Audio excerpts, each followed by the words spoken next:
Welcome to some very famous people you've never really heard of. Bite-sized biographies of the famous, the infamous, and the quirky in less than an hour. My name is Philip D. Gibbons, and there is more information about me, this podcast, and a bibliography at someveryfamouspeople.com. There are also photographs of many of the individuals and items mentioned in this podcast. At the conclusion of Part 2 of this presentation, there will be additional suggestions concerning further information about today's subject, W.C. Fields.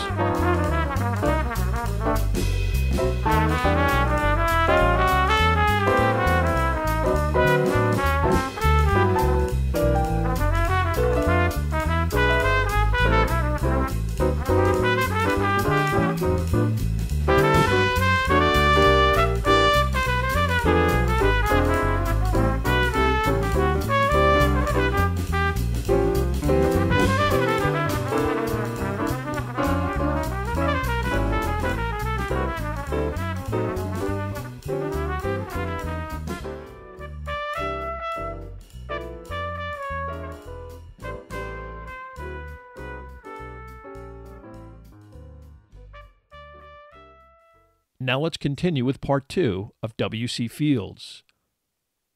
When he got to California, Fields crashed at the 22-acre Newhall Mansion estate of friend Charlie Mack, a fellow vaudeville performer.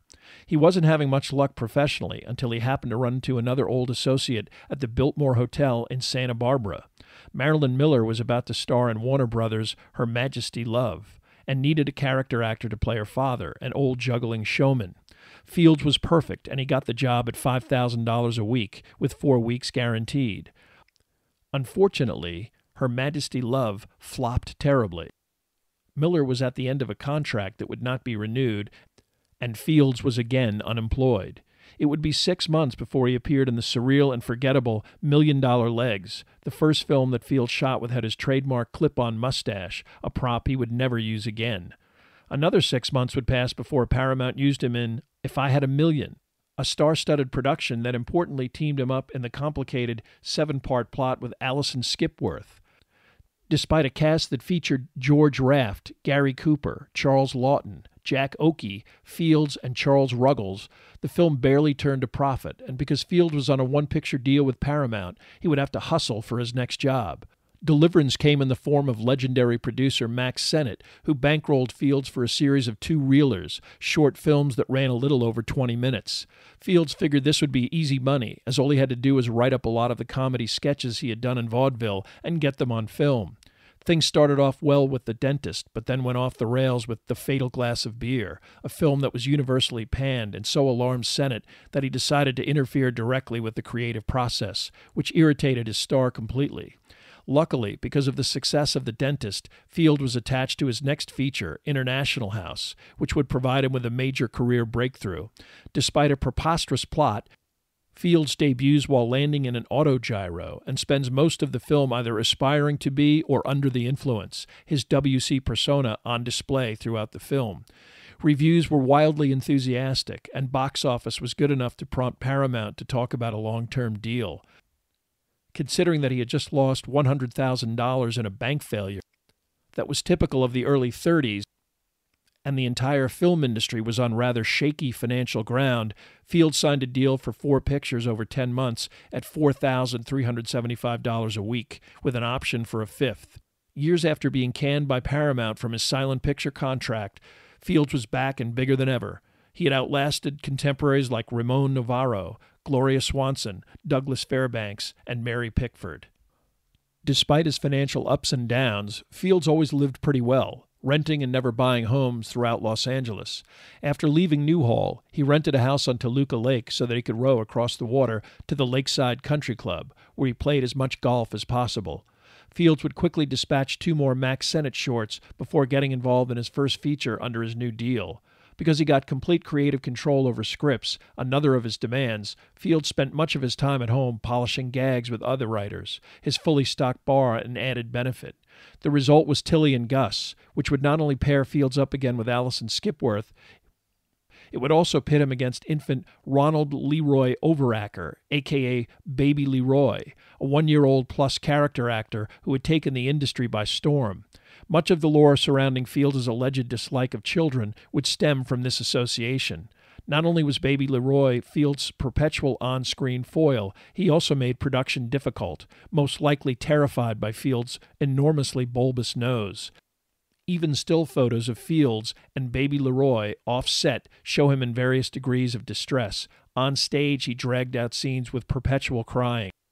With the film about to be released, everybody involved thought they had a disaster on their hands. Instead, audience howled from beginning to end, and box office was solid despite competition from the Marx Brothers' Duck Soup and Mae West's I'm No Angel.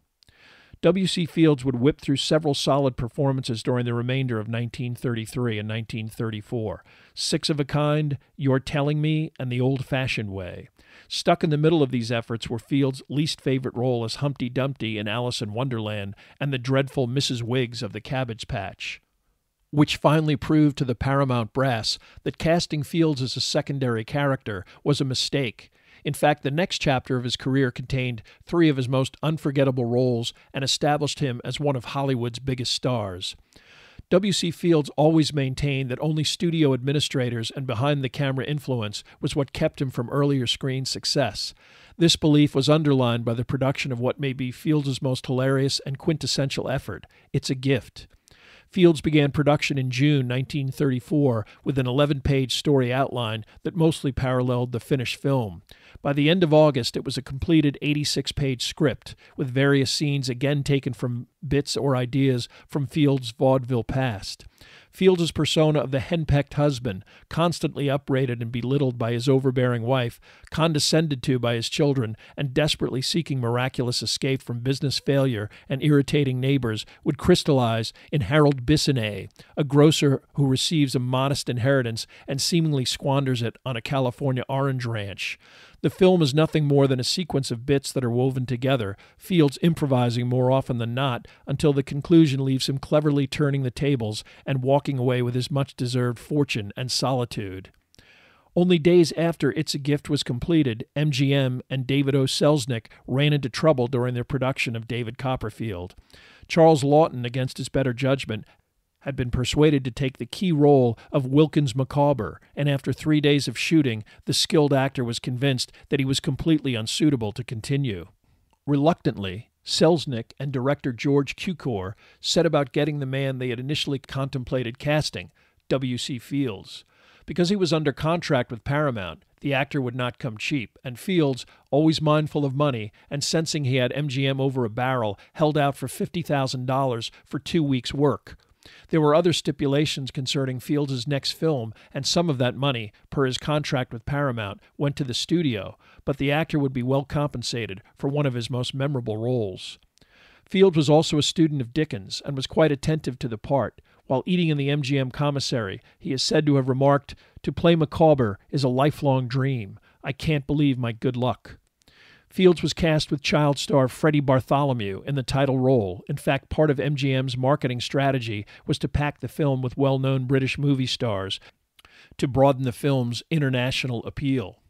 With Fields finishing up on David Copperfield, It's a Gift was ready to go through the preview process. The response from audience and critics alike was a resounding thumbs up, and the film was a huge commercial success.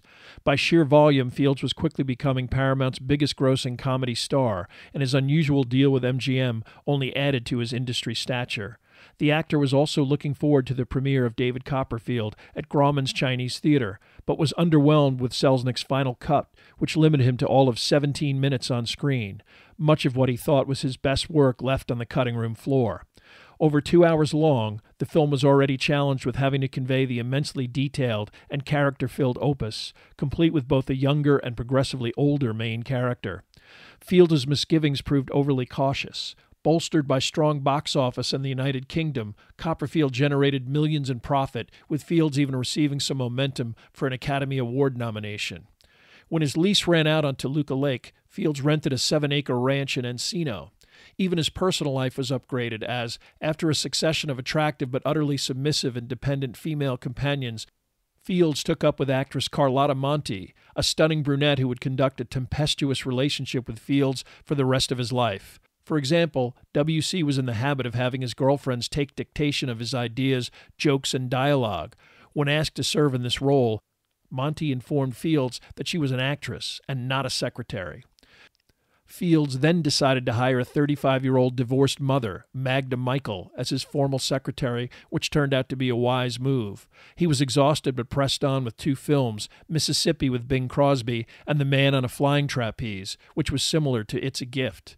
Luckily for Fields, he had negotiated a 1-year, 3-picture deal for $300,000 before Mississippi, because only weeks after concluding Trapeze, he virtually collapsed, his afflictions described publicly as pneumonia, back trouble, or the grip.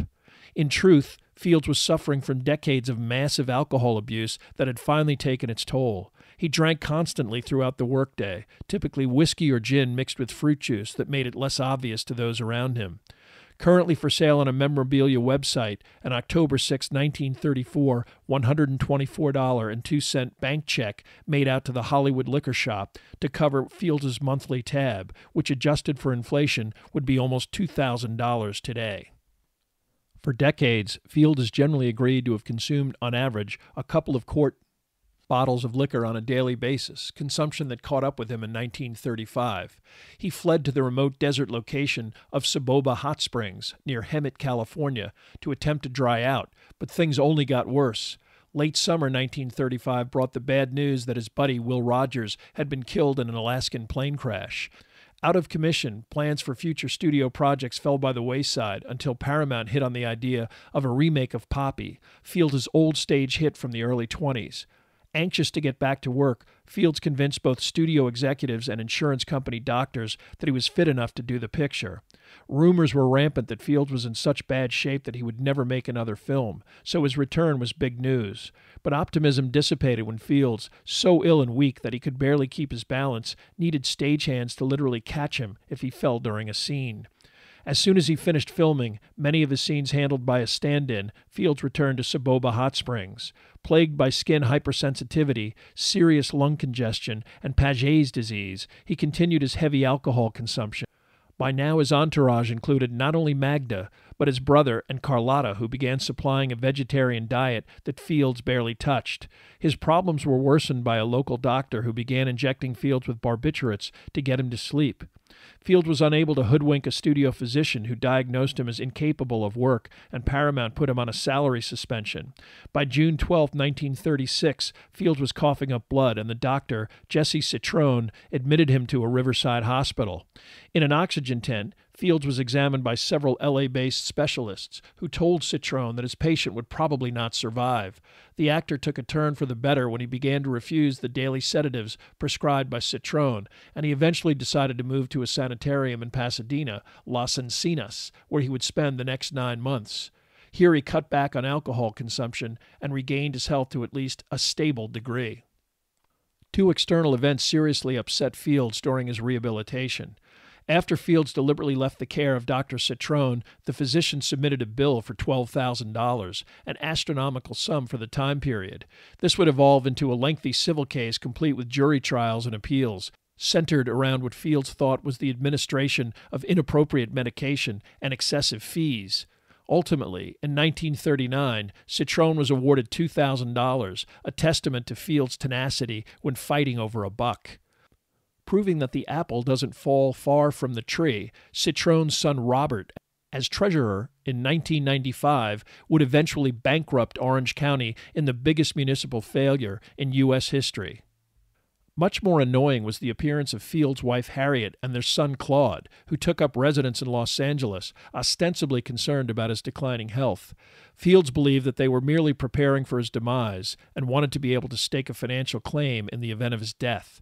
Fields had never divorced his wife and didn't even bother to ask, knowing that she would refuse, allegedly because of her devout Catholic faith. But Fields suspected that Hattie and her son knew that a divorce settlement meant no more access to Fields and his considerable wealth. W.C. was especially disappointed in his son, who even in his late 20s and despite an Ivy League education was still under his mother's thumb and participating in the unceasing protestations of poverty and neglect. Fields vented his anger in creative ways, naming the ne'er-do-well Leach stepson in The Man on the Flying Trapeze Claude, and writing his wife's character as constantly nagging, intrusive, judgmental, and condescending. With Paramount reluctant to cast him in anything tangible, Fields decided to head in a different direction and embrace the medium of radio. By 1937, he was appearing on the prestigious Chase and Sanborn Hour, mostly trading barbs with Edgar Bergen's ventriloquist dummy, Charlie McCarthy. The radio show quickly became the most popular in the U.S. But the pressure on Fields to perform on a weekly basis was unpleasant, and as soon as he got another film from Paramount, he quit. Unfortunately, this film, The Big Broadcast of 1938, was a terrible attempt at an extravaganza that not even Fields could save, and the critics responded accordingly. It would eventually cause Paramount to cut him loose, thinking that his best days were behind him. Now a free agent, there was talk of Fields starring in the much-anticipated MGM musical The Wizard of Oz in the title role. How close Fields actually came to obtaining this legendary part is still a matter of dispute, and an offer to sign with Universal, which would lead to steady work, most likely made Fields stand aside. Frank Morgan, an MGM contract player and character actor, was given the role, quite possibly what MGM had in mind all along. Fields would next appear in his first Universal film, You Can't Cheat an Honest Man, a film that involved Edgar Bergen and Charlie McCarthy. Fields was so combative and disruptive on set that the film was actually put together in the editing room, enough material to barely eke out a wildly successful hit and establishing Fields as Universal's biggest star. On paper, Fields' next collaboration seemed an inspired bit of movie industry improvisation. To much excitement, it was announced that Fields would next team up with Mae West. One of America's biggest stars in the mid-30s, West, now aged 43, had also recently been cut loose by Paramount after her popularity waned. Months would pass before a script and director would be selected, the result of Fields' cantankerous and territorial approach to his participation. Surprisingly, the two actors were able to coexist, and what was eventually entitled My Little Chickadee came to pass. The film was a commercial success, but West was apparently embittered by the experience in which Fields was paid substantially more, got a dubious screenwriting credit, and she received poor reviews that caused Universal to pass on another more expensive option for a second film. She would disparage Fields for the rest of her life. Fields forged ahead with The Bank Dick, one of his best films, and another effort in which he overcame a dreadful script with his own ad-libs and slapstick. Fields also was able to get character actors Grady Sutton and Franklin Pangborn into key roles. Despite fabulous previews, Fields badmouthed the film as an impending failure. While the critics loved it and proclaimed it as a triumphant uptick for Fields' career, the film did not take off, and the public remained indifferent. Over time, The Bank Dick would grow in popularity, but creatively it was Fields' last hurrah. At age 61, he sensed that his career as a leading man was coming to a close. Universal used him one more time in Never Give a Sucker an Even Break, a dreadful bomb that proved him correct. Other than some cameo appearances throughout the mid-40s, Fields' screen career was essentially over. Fields had leased a Bel Air mansion in the late 30s, but the lessor eventually reoccupied the property, and W.C. rented a mansion in a gated Los Feliz section of Los Angeles, across the street from director Cecil B. DeMille on, of all things, DeMille Drive. DeMille's daughter and son-in-law, actor Anthony Quinn, also lived nearby, which had tragic consequences when their 2-year-old son wandered onto Fields' property on March 15, 1941. The boy would be intrigued by a small toy boat in a lily pond in front of the mansion, and in an attempt to retrieve it, would eventually drown. Fields returned home to a tumultuous scene of DeMille, Quinn, firefighters, policemen, and press milling around the covered body of the child. The incident only added to Fields' dark moods and increasing attempts to isolate himself in the large house, no longer the convivial host of the past. However, in August of 1942, an incident occurred which brightened Fields' spirits, perhaps because he understood the effect it would have on Harriet Fields. After a lengthy courtship, Claude Fields, in August of 1942, finally wed his longtime girlfriend, Ruth. Although Fields returned the registered mail wedding invitation unopened, W.C. became close with his daughter-in-law, especially after Claude enlisted in the Navy in 1942. When his first grandchild was born in August of 1943, Fields was present and especially delighted when the child was named William Claude Fields III. Professionally, Fields was still able to occasionally work on radio, but he spent much of these years cooped up in his house in the company of Magda Michael and his longtime housekeeper, Dell. By 1945, Fields literally had no show business income for the entire year, and he began jotting notes for an autobiography, an ominous sign, as he always maintained that was something one did at the end of life. Fields' lease for the DeMille Drive home expired in October of 1945, and he decided to relocate to a bungalow on the grounds of Las Encinas. By now he had been diagnosed with degenerative liver disease and told to stop drinking, advice he ignored, instead increasing his alcohol intake, perhaps to hasten the inevitable. In 1946, he would make a last radio appearance with Edgar Bergen and Charlie McCarthy and record some comedy bits at Les Paul's studio, the first multi-track recordings ever made. His relationship with Carlotta Monti had completely deteriorated over money, and his son had moved his family to Northern California. Upon Claude's return to Los Angeles in July, Fields again sensed that this had more to do with his failing health, and he now rarely saw his grandchildren. He was especially indignant when his son suggested he speak with a prominent Catholic priest and university president. Fields, an ardent atheist until the very end. In December, Magna faithfully booked Fields to appear on Bing Crosby's radio show, the recording to take place on December 22nd. But Fields was sinking fast and would eventually have to cancel. He spent his last days saying goodbye to friends like Eddie Cantor, writer Gene Fowler, and Carlotta Monti. He had already rewritten his will to give her at least some money and a weekly stipend. Fortunately, he would not be around to witness his wife Harriet's relentless pursuit of his estate, a dreadfully embarrassing legal battle with executrix Magda Michael and Carlotta Monti, among others, that lasted 8 years and eventually yielded her a substantial sum of money. Whether or not Fields' son Claude benefited from this development is unknown. Whatever warmth generated by his marriage seems to have dissipated, as his father ultimately bequeathed him the sum of $1. Fields also would not have to read Carlotta's self-serving and mostly apocryphal memoir, W.C. Fields and Me, published in 1971, or witness his portrayal in the ensuing film, his part mangled insufferably by Rod Steiger.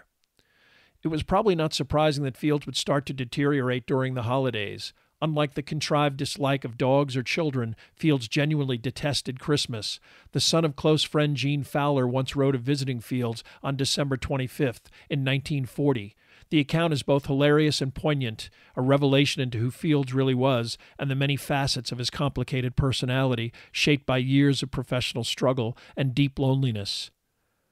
Will Fowler accompanied his father to the DeMille Drive house and wrote years later, "The house was hidden behind overgrown bushes and hedges not far from the center of Hollywood, a town that supported him, but that he scorned both philosophically and emotionally. Hollywood," Uncle Claude said, "is the gold cap on a tooth that should have been pulled out years ago." His apparent aversion to holidays was equal to his dislike of the film capital. By some mischance that day, a servant switched on the radio, and here came floating over it a Noel chorale. "Turn it off! Cease!" Fields screamed. "Give me an axe, a heavy tomahawk, the Royal Mace of England. I'll smash the thing and its illegitimate fugue." Then he added menacingly, "I'm changing my will. Nobody who observes Christmas will be mentioned in my last testament. Not a farthing for them, man or woman." "Uncle Claude," said my father. We teasingly called him Uncle Claude because he greatly disliked that name, which was his middle name. "Do you really hate Christmas, or is it just another one of your well-advertised cantankerous poses?" "At least," Fields muttered, "they don't serve the tainted day here with snow. Sleigh bells give me double nausea." He arose and retreated to the shade, dragging his wrought-iron garden chair behind him. "All right," he said.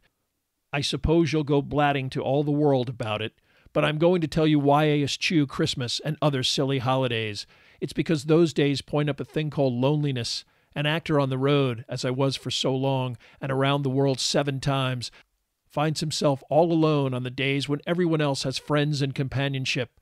It's not too good to be in Australia or in Scotland or in South Africa, as I was on tour all alone on Christmas Day, and to see and hear a lot of happy strangers welcoming that two-faced merriment-monger Santa Claus who passes you by. We're all lonely enough as it is. By God, I was born lonely." Now Fields slowly started rocking on a stationary chair, one eye on the gin bottle atop his portable bar constructed from a red, 4-wheeled child's wagon. Some weeks earlier, he had been at Saboba Hot Springs, a California health resort, where he was compelled to partake only of the native waters. He had imbibed nothing more powerful than ginger ale ever since the repair job. But Christmas and New Year's and Thanksgiving and all the rest, he said, make me even more lonely. Uncle Claude's gaze returned to the bottle of gin. I've just reached a momentous decision, he announced. I've either got to take a drink or shoot all the Santa Clauses infesting the boulevards. He made himself a triple martini. It may interest you to know, he added after a few sips, that tomorrow I am removing both your names from my will. It was a hefty bequest, too. Oh, well, if you prefer mistletoe. When we started to leave, Uncle Claude asked us to wait a minute. I have something for you. Each year he gave us a joke Christmas present. The previous Christmas it had been a large Morocco-bound volume embossed with gold letters declaring, "Places where I am not wanted, W.C. Fields." When opened, it was discovered to be the thick Los Angeles phone book. He returned from inside the house, carrying envelopes. "Open this later," he ordered. That evening we both opened our envelopes. His customary vulgar hand-drawn sketch of Christmas hated did not fall out. Instead, this was a small Christmas card bearing a watercolor by Uncle Claude, showing him as a red and white bearded Santa Claus puffing on a very large cigar. A trail of green smoke messaged, "Merry Xmas."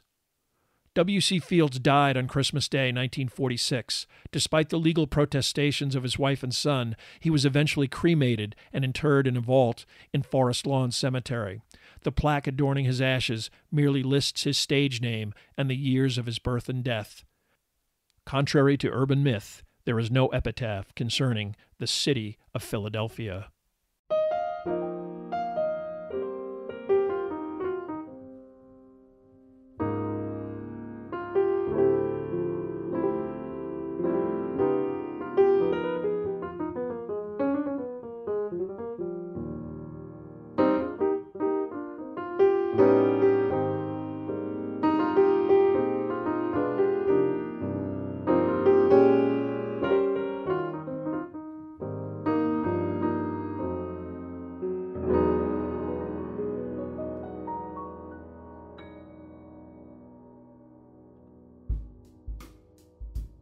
Thank you for listening to part 2 of this podcast about W.C. Fields.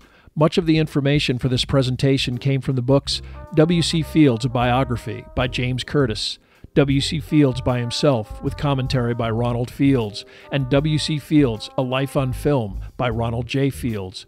There are also additional photographs, bibliographical and musical information at someveryfamouspeople.com.